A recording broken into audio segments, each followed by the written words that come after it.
겁니다. 하나님의 나라를 이루며 살라는 겁니다. 자, 근데 무슨 커다란 일이 아니라 작은 일들로 하나님 나라를 이루라는 거예요.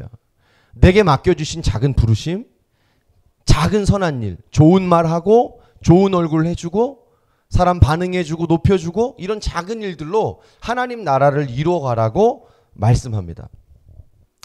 자, 여기까지 우리가 에베소서 말씀을 묵상했는데요. 이런 얘기를 들으면 아마 여러분이 제 설교를 들으시면서 그런 생각을 하셨을 수도 있는데, 아, 목사님 다 맞는 말인데 너무 그냥 이상적인 얘기네요 라고 생각을 하신 분들이 계실 수 있겠어요. 그렇죠?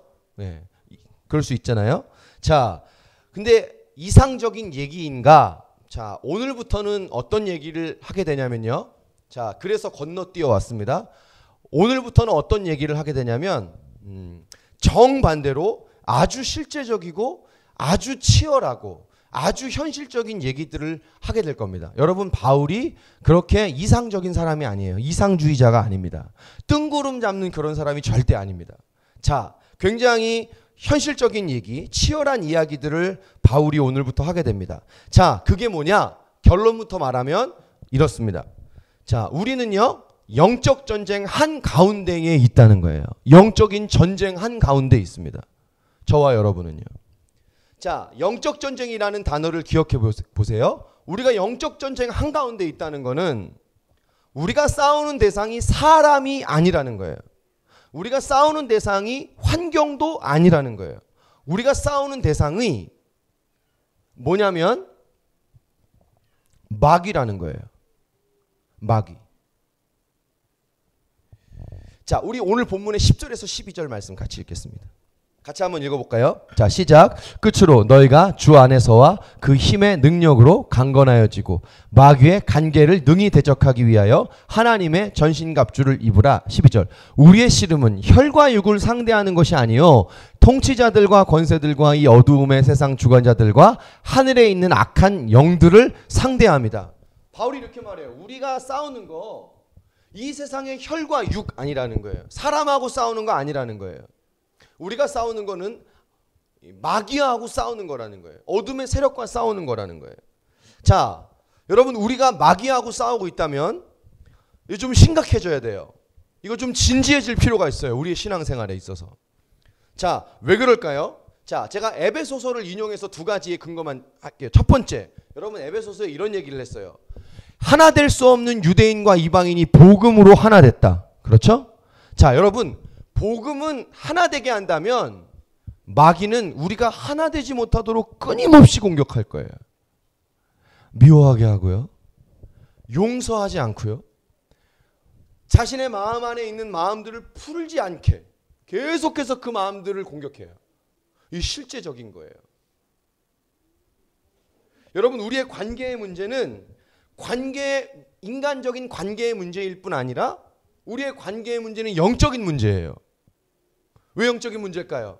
마귀가 그 부분을 건드리기 때문이에요. 공격하기 때문이에요. 자, 에베소서를 이용해서 두 번째 한 가지 더 얘기하면 하나님 나라를 세우라고 그랬죠? 여러분, 하나님 나라를 우리가 세우고자 한다면 마귀는 하나님 나라를 세우지 못하도록 우리를 끊임없이 공격할 거예요. 여러분이 여러분의 가정에서 하나님 나라를 이루기 원하면 그것을 계속해서 방해할 거예요. 여러분이 여러분의 회사에서 그 하나님 나라를 이루기를 원하면 계속해서 그 일들을 방해할 거예요. 이 마귀의 공격이에요. 자, 존 스토트 목사님 책에 이런 글귀가 있어서 제가 조금 인용해 봤습니다. 감사합니다. 제가 읽어볼게요. 지금까지 좋은 이야기를 하다가, 자, 에베소서에 좋은 이야기를 하고 있다는 얘기예요. 되게 이상적인 얘기. 하나님 나라 꿈꾸면서 와, 되게 좋다 이랬는데 섬뜩한 마귀적 음모의 이야기에 대해 말하는 것을 보면 우리는 고통스러운 충격을 느낀다. 하지만 그것은 필수 불가결한 충격이다. 우리는 아무도 방해받지 않고 가정에서 사랑하는 사람들과 평화로운 교제를 나누며 살아가기를 원한다. 여러분, 이 얘기가 주는 말이 뭐냐면 이런 거예요. 여러분, 우리는 영적 전쟁해야 되는 사람이에요 라고 말하는 순간 우리 그리스도인들이 불편해해요. 불편해해요. 여러분, 불편하지 않으세요? 나 영적 전쟁해야 된다는 거예요. 내가 오늘 마귀하고 싸워야 된다는 거예요. 안 그래도 싸울 일이 많은데 얼마나 피곤해요. 자, 이 영적 전쟁이라고 말하는 순간 우리는 되게 불편하다는 거죠. 자, 윌리엄 거넬이라고 하는 사람이 또 하나의 비슷한 표현을 쓰는데요. 우리 그 사람의 글도 한번 읽어봅시다. 제가 읽어볼게요. 구원받은 한 영혼을 두고 하늘에서는 기쁨의 종이 울려 퍼지는 것과 동시에 지옥에는 지옥의 비상벨이 울린다. 여러분, 이 존 스토트와 윌리엄 거넬의 이야기가 동일하게 우리에게 주는 메시지는 뭐냐면, 자, 저를 보시기 바랍니다. 영적 전쟁은 우리가 거부할 수 있는 일이 아니에요. 불편해. 마귀하고 싸우라고 그럴 때 불편하지 않은 사람이 어디 있겠어요.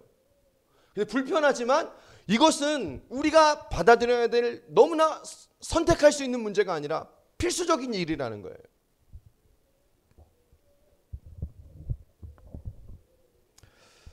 여러분, 예수를 믿는 것은요, 우리가 하나님의 자녀가 될 뿐만 아니라 다른 한편으로 이런 거예요. 사단의 맹렬한 공격 앞에 놓여진다는 걸 의미하는 거예요.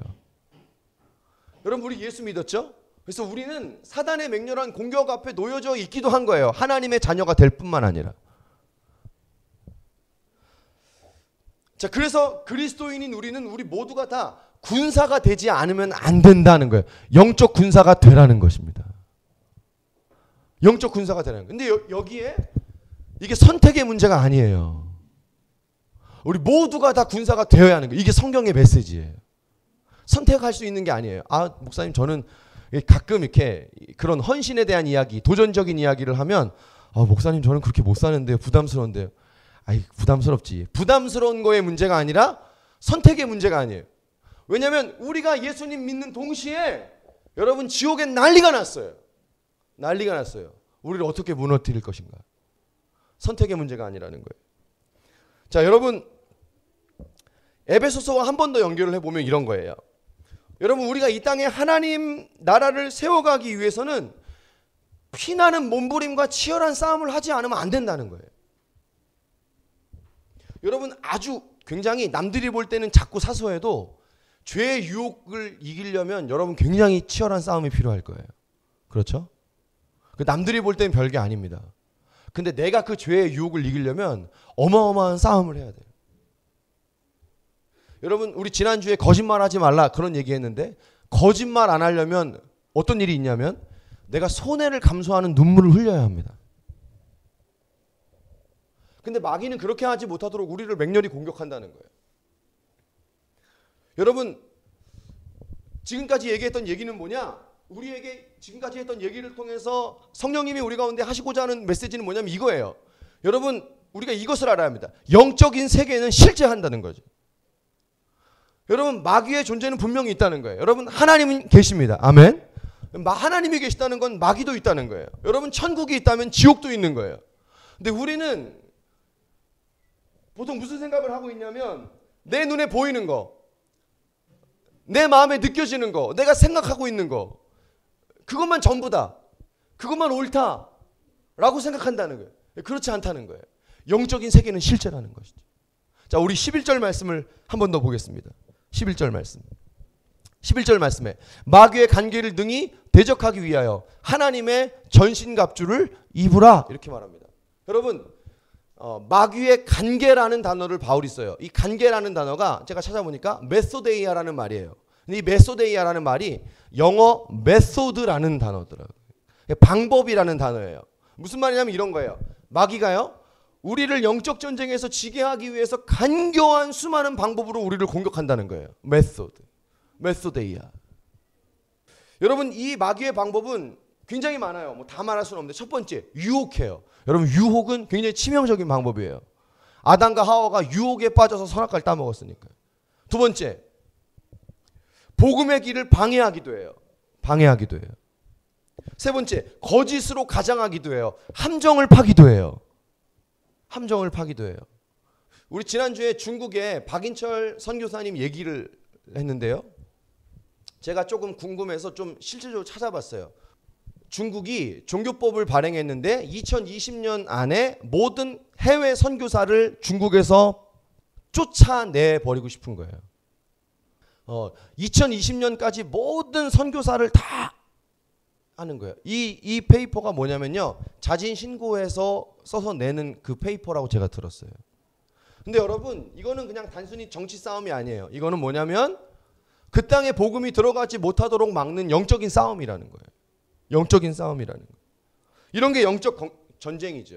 근데 여러분 걱정할 건 없어요. 왜냐하면 우리의 싸움은 질 수 없는 싸움이기 때문입니다. 여러분 믿으세요? 질 수 없어요. 자, 선포합니다. 우리의 영적인 싸움은 승리할 수 있느냐 승리할 수 없느냐의 싸움이 아니에요. 이미 승리는 보장된 거예요. 결과는 나왔어요. 왜요? 2000년 전에 예수님이 이미 그 일을 이루셨잖아요. 자, 다시 한번 여러분에게 꼭 나누고 싶어요. 선포합니다. 복음은 이미 끝난 일이에요. 과거에 예수께서 이뤄 놓으신 일이에요. 믿습니까? 2000년 전에 십자가에서 그 일을 이루셨잖아요. 끝냈잖아요. 마귀를 깨셨잖아요. 그죠? 죽음을 이기셨잖아요. 죽음이 쓸 수 있는 가장 큰 무기인데 그걸 이기셨잖아요. 그래서 우리의 싸움은 이미 정해져 있어요. 영적 싸움하라고 하는 말이 이런 말이 아니에요. 그 싸움하다가 우리의 결과가 질 수도 있고 이길 수도 있다. 그 결과물이 바뀔 수 있다는 말이 절대 아닙니다. 안 바뀌어요. 우리의 결과물은. 우리의 결과물은 그냥 그대로 있는 거예요. 승리한 싸움을 하는 거예요. 믿으세요? 우린 질 수 없는 싸움을 하는 것입니다. 아멘. 자, 그럼 목사님 질 수 없는 싸움을 하는데 왜 이렇게 심각하게 얘기해야 돼요? 영적 전쟁하라고. 왜 영적 군사가 되려 이렇게 심각하게 얘기해야 될까요? 이유가 뭘까요? 왜 이렇게 심각하게 얘기할까요? 이미 이긴 싸움인데. 자 보세요. 우리는 이미 천국 갈 사람이에요. 아멘.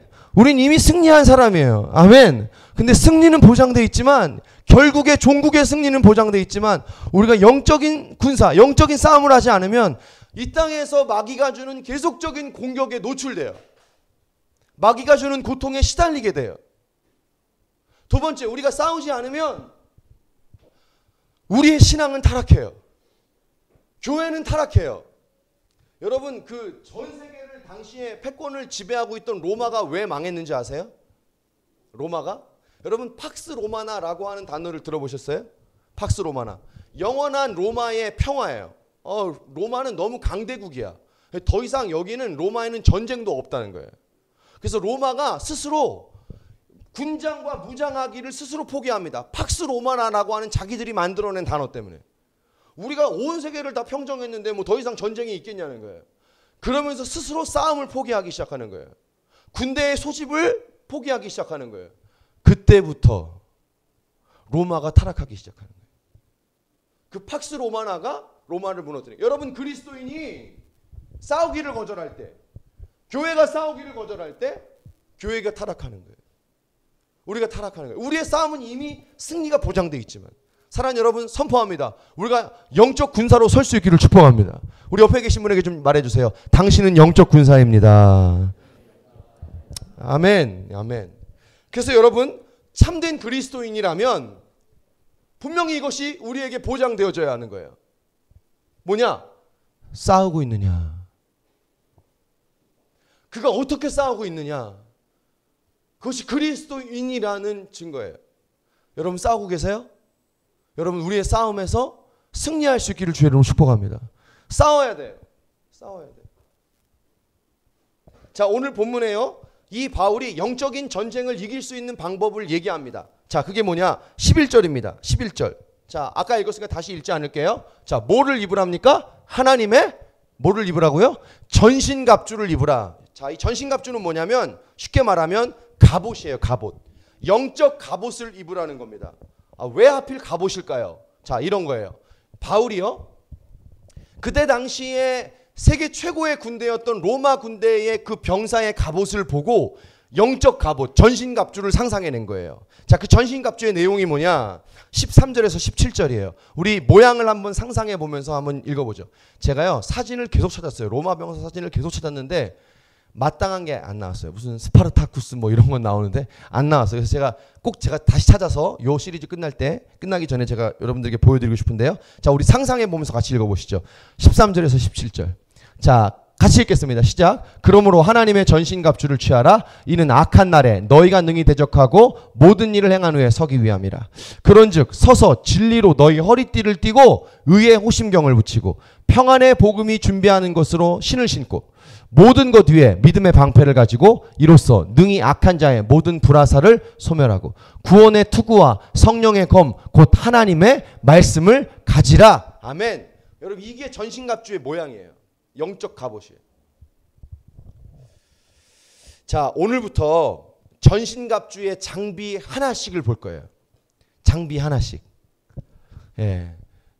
다 할 수 없고 한 주에 하나씩 보려고 합니다. 자, 오늘 첫 번째 뭐냐면 진리의 허리띠예요. 진리의 허리띠. 쉽게 말하면 진리로 우리의 허리띠를 삼으라는 겁니다. 허리띠. 요즘에는요, 패션이 하도 발전해가지고 사람들이 이 벨트를 잘 안 하고 다니는 사람들이 많이 있죠. 그죠? 뭐 청바지도 그냥 입고, 저는 안 하면 되게 이상한데 그렇게 하잖아요. 근데 이 벨트는 사실 모든 복장의 중심이에요. 특별히 군인에게는 더 그렇습니다. 군인이 벨트 안 하는 사람은 없죠. 목사님이 어떻게 하세요? 군대도 안 갔다 왔는데 그런 얼굴 하지 말라고. 하지 말란 말이야. 아니라고.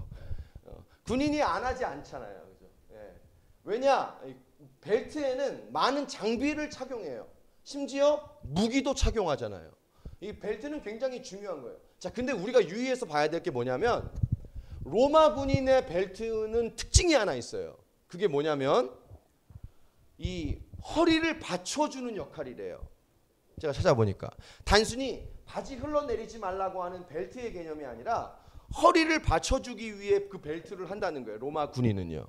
자, 이게 어떤 용도냐면 이런 겁니다. 여러분, 역도 선수가 바벨 드는 장면 보셨죠? 이거 하잖아요. 인상, 영상. 여러분, 역도 선수 나올 때 그 역도 선수 복장에 혹시 엄청난 큰 벨트 하고 나오는 거 보셨어요? 보셨죠? 가끔 그 피트니스에 가면은 어떤 아저씨들이 막 이상한 쫄쫄이 옷 입고 이 이따만한 벨트 입고 바벨 드는 아저씨도 있어. 그게 왜 그러냐면요, 그 벨트를 하면 힘을 모아주는 거예요. 힘을 모아줍니다. 단단하게. 로마 군인의 벨트가 그 이유예요. 그 이유라는 거예요. 싸우기 위해 힘을, 집중된 힘을 모아주는 게 벨트라는 거예요. 자, 이걸 왜 바울이 이렇게 썼는지 이유가 여기 나오는 거예요. 왜 진리로 허리띠를 삼으라 했는가? 여러분, 되게 중요해요. 그게 뭐냐면 이겁니다. 우리 신앙생활에 있어서 진리의 역할이 이와 같다는 거예요. 여러분, 진리로 우리의 신앙이 기반이 될 때 우리 신앙에 힘이 있다는 거예요. 안정감이 있다는 거예요. 여러분, 바벨 들 때 허리띠 한 사람은 굉장히 편안하게 드는 거예요. 허리가 받쳐주니까. 여러분, 진리가 우리의 삶의 신앙이 될 때 우리 신앙생활에 안정감이 있다는 거예요. 힘이 있다는 거예요. 여러분, 반대로 진리가 우리의 신앙생활에 기반되지 않을 때 흔들릴 수밖에 없다는 거예요. 영적 전쟁에서 넘어질 수밖에 없다는 거예요. 여러분, 영적 전쟁의 관건은 진리를 붙잡느냐 아니냐에 있는 줄 믿습니다. 이게 영적 전쟁의 관건이에요. 우리가 진리로 허리띠를 삼을 수 있기를 주님을 축복합니다. 여러분, 혹시 내 삶에 지금 신앙에 힘이 없다, 자신감이 없다, 진리를 붙들어야 하는 거예요. 영적 자신감은 진리에서 나오는 거예요. 아멘. 여러분, 이것을 기억할 수 있길 바랍니다. 내 영적 자신감. 제가요, 주변에 목사님들하고 이렇게 교제를 하면은요, 내게 없는 자신감이 있는 목사들이 있어요. 되게 부러워요, 저 그 사람들이. 근데 이유는 하나라는 걸 발견하게 돼요. 영적 진리예요. 저와 여러분의 영적인 자신감이 진리에서부터 나올 수 있기를 축복합니다. 진리가 장착되면요, 자신감이 있어요. 두려움이 아니에요. 믿음이 생기는 거예요. 자, 이것이 진리로 우리가 허리띠를 삼아야 하는 첫 번째 이유예요. 자, 두 번째 이유가 있는데요. 진리의 허리띠가 필요한 두 번째 이유. 그건 뭐냐면, 여러분, 요새 그 뉴스를 이렇게 계속 검색을 하다 보면 요새 이슈가 하나 있어요. 그게 뭐냐면 그 가짜 뉴스에 대한 얘기예요. 그렇죠? 저는 뭐 정치 얘기하고 싶지 않은데 그게 옳다 그르다 얘기를 하는 건 아닙니다. 요는 그거죠. 거짓된 뉴스를 만들어서 진짜 뉴스처럼 유포한다. 이거죠. 그죠?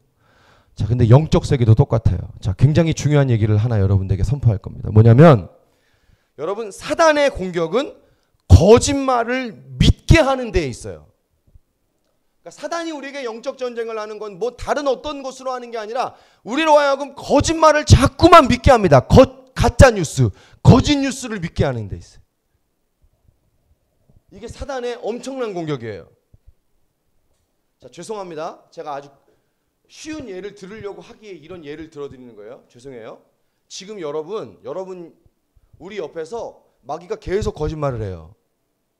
근데 지금 그 거짓말에 다 속고 있어요, 우리가. 아닌 것 같지만 마귀가 지금 옆에서 하는 거짓말 계속 한 가지 거짓말을 하고 있는 거예요. 속고 있는 거예요. 우리가 그 말을 믿고 있어요. 농담으로 제가 예를 들어볼게요. 농담이에요. 이거 심각한 예를 들면 굉장히 심각해지니까 농담으로 예를 드는 거예요. 예를 들어 그냥 웃긴 예예요. 웃긴 예. 중심만 들으세요. 아, 나 오늘 교회 왔는데 목사님이 나한테 인사를 안 했어. 그래서 목사님은 오늘 나에게 화가 나 있는 거야. 진짜 웃긴 얘기죠. 근데 혹시 이렇게 생각하고 계신 분 계세요? 오늘 자꾸 지연이 나랑 인사 못했는데 지연아 나 너한테 화났어. 몰랐지? 웃잖아. 너무 말도 안 되는 얘기잖아요. 자, 제가 이런 웃긴 예를 왜 드리냐면요. 말도 안 되는 얘기예요. 근데 내가 속고 있는 거짓말은 그 말도 안 되는 얘기인데 믿고 있는 거예요. 되게 웃긴 얘기인데 되게 진지한 얘기예요. 아니, 나 이걸 어떻게 전해야지? 이해되세요? 여러분, 내가 속고 있는 나만의 거짓말이 있어요. 또 웃긴 얘기를 한번 들어볼까요? 어떤 자매들 중에 그런 자매가 있어요. 어떤 자매들 중에 누가 봐도 예뻐. 너무 괜찮게 생겼어요. 근데 본인은 자기가 안 예쁘다고 생각해. 당신 얘기를 하는 건 아닌데 왜 날 쳐다보고 있는 거야? 우리 안에 좀 그럴 때가 있죠. 여러분, 자기만이 속는 거짓말이 있어요. 제가 일부러 되게 라이트한 예를 들어드리는 거예요. 자, 그게 거짓말인지 아닌지 어떻게 할까요? 마귀의 거짓말인지 아닌지 어떻게 할까요? 자, 제가 오늘 교환에 드렸어요. 공동체 교환에 드렸는데 2번 교환이 그런 얘기예요. 자, 뭐냐?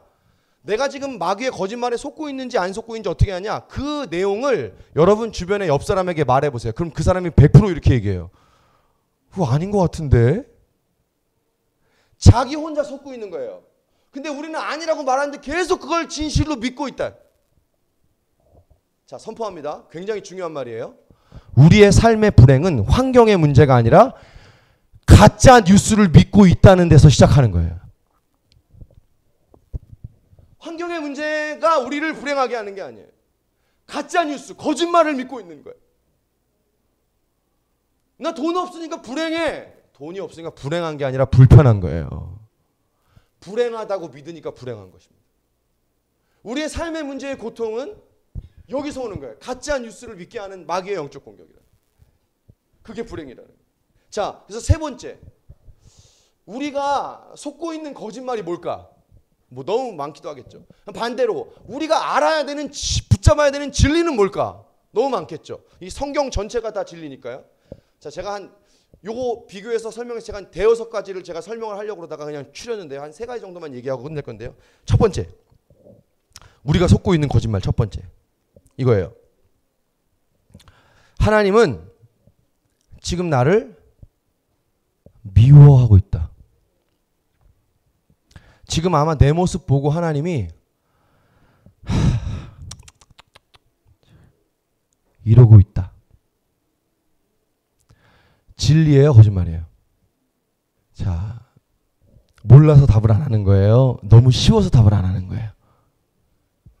자, 다시. 왜 사냐면 웃지요. 웃지만 말고 다시. 하나님은 지금 나를 미워하고 있다. 지금 내 모습을 아마 하나님이 보고 있으면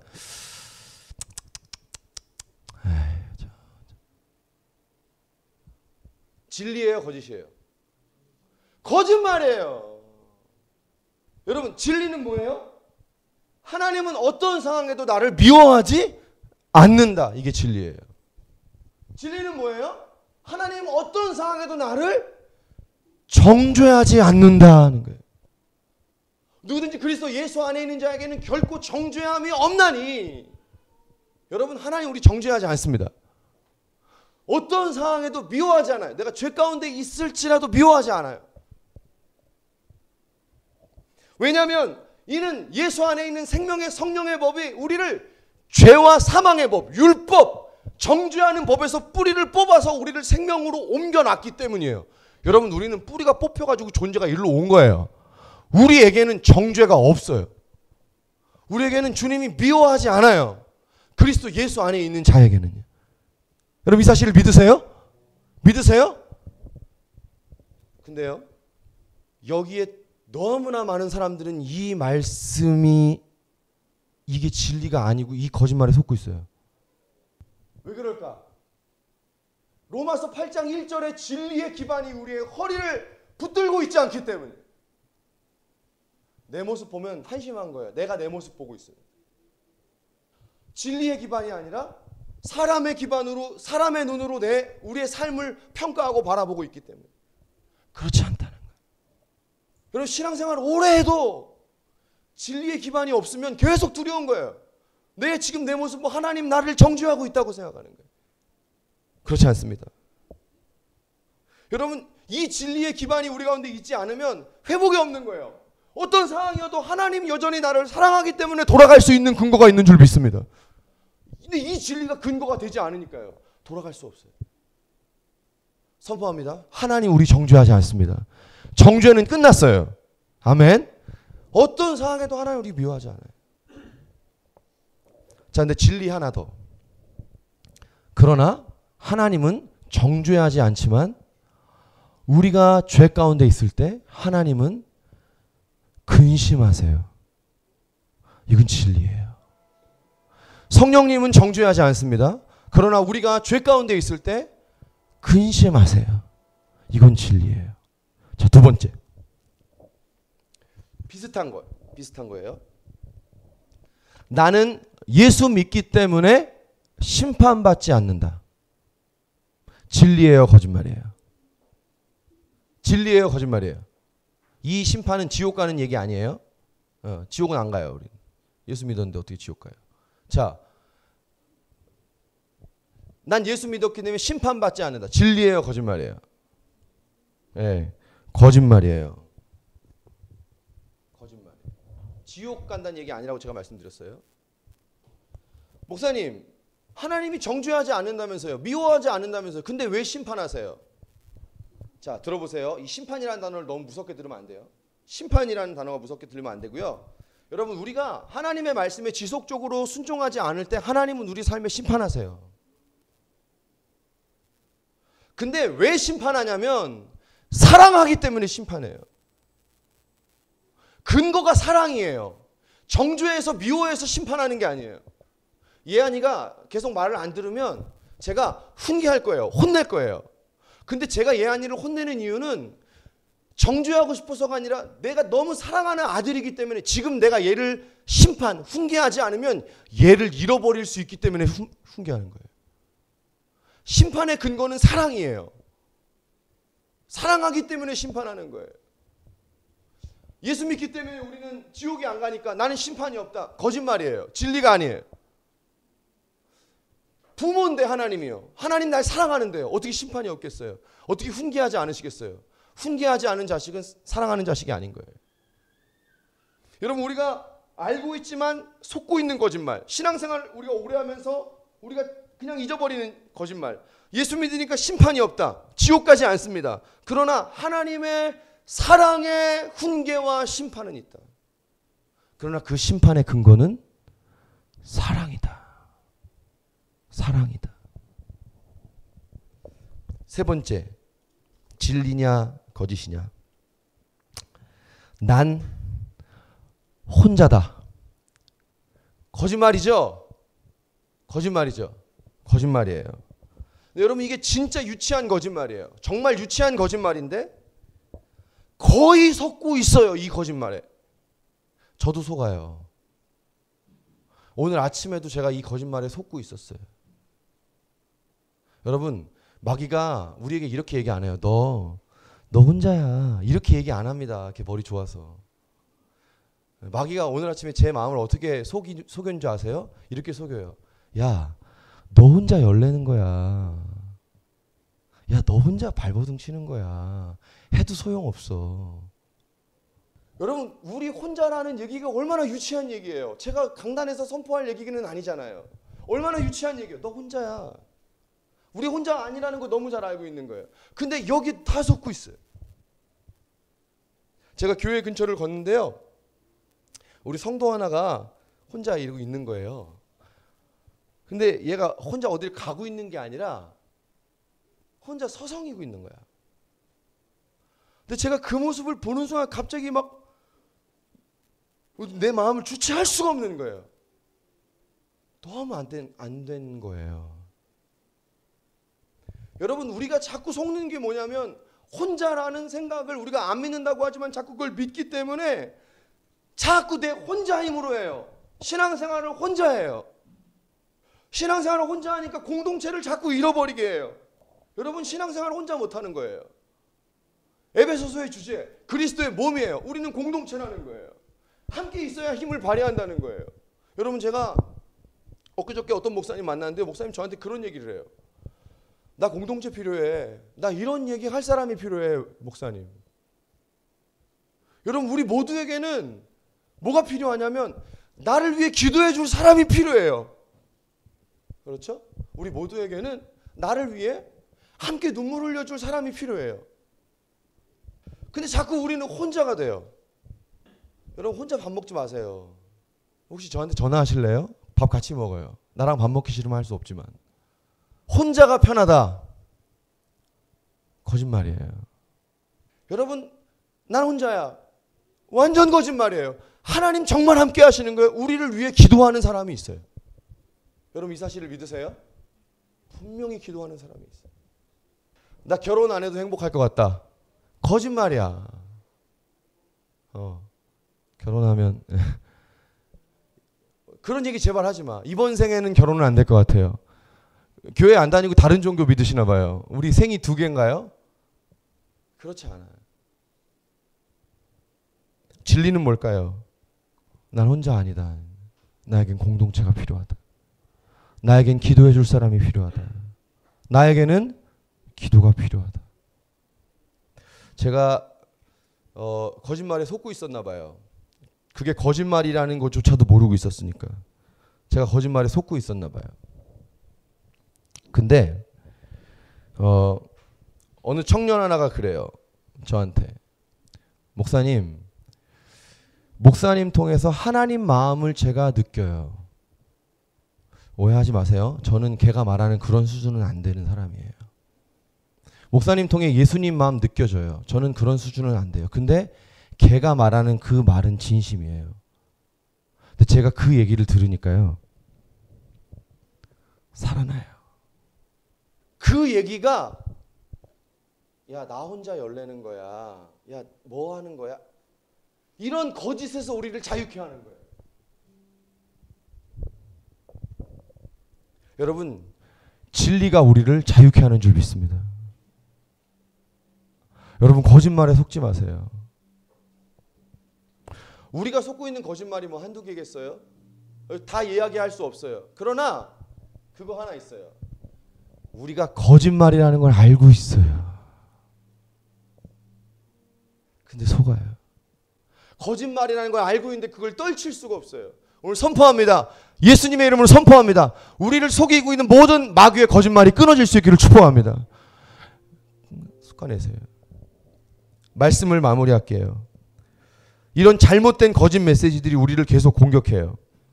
그러니까 자신감이 안 생겨요. 마귀의 거짓말이 계속 속이니까. 계속 아까도 말씀드렸죠? 환경이 우리를 어렵게 하는 게 아니고요. 거짓된 메시지가 자꾸 나를 속이고 있는 게 나를 불행하게 하고 있는 거예요. 여러분, 우리는 그런 존재가 아닙니다. 여러분, 우리가 진리만 안다면, 진리가 우리의 기반이 된다면 우리는 자유케 될 수 있는 줄 믿습니다. 여러분, 이게 큐티예요. quiet time. 보세요. 세상의 모든 거짓 메시지를 다 끊어요. 내게 들리는 거짓 메시지를 다 끊어요. 그리고 고요한 시간에 하나님의 진리 앞에 서는 거예요. 여러분, 말씀을 통해 하나님이 어떤 분인지 보면 내가 보여요. 내가 속고 있는 거짓말이 뭔지 보여요. 지금 내가 내 잘못 생각하고 있는 것이 어떤 것인지 말씀 앞에서 비춰지게 돼요. 하나님이 어떤 분인지 말씀 안에 들어가서 그분을 발견하면. 어떤 목사님이 그러더라고요. 여러분 우리 병원 가면 어디 다쳤다고 넘어졌어요. 여기 굉장히 아파요. 그러면 부러졌는지 안 부러졌는지 엑스레이 찍잖아요. 엑스레이 딱 찍으면 우리는 그냥 까맣고 하얘요. 그렇죠? 근데 의사는 그걸 딱 보면 진짜인지 아닌지 병이 있는지 없는지 금방 찾아내는 거예요. 여러분 똑같아요. 하나님의 진리를 기반으로 삼아서 우리 안에 있는 거짓 메시지를 찾아내는 것은 하루아침에 되는 일이 아니에요. 그러나 계속적으로 우리가 진리 앞에 설 때, 진리의 허리띠를 찰 때 거짓된 메시지를 분별해낼 수 있는 은혜가 우리 가운데 부어지는 줄 믿습니다. 아, 아니었구나, 그 내 생각. 여러분 관계 안에 수도 없이 우리가 지고 있는 그 잘못된 마귀의 거짓 메시지, 거기서 우리의 영혼이 피폐하게 되는 그 이야기들 말씀 앞에 비춰보니 아니었구나. 아, 내가 이 땅에서 누리고 있는 그 수많은 이야기들에 대한 그 잘못된 메시지 아니었구나. 진리가 우리를 자유케 하는 것이죠. 여러분 이 진리가 우리의 영적 삶의 기반이 될 수 있기를 축복합니다. 진리로 승리할 수 있기를 바랍니다. 아멘. 우리 다 같이 일어나서 우리 같이 기도하시죠.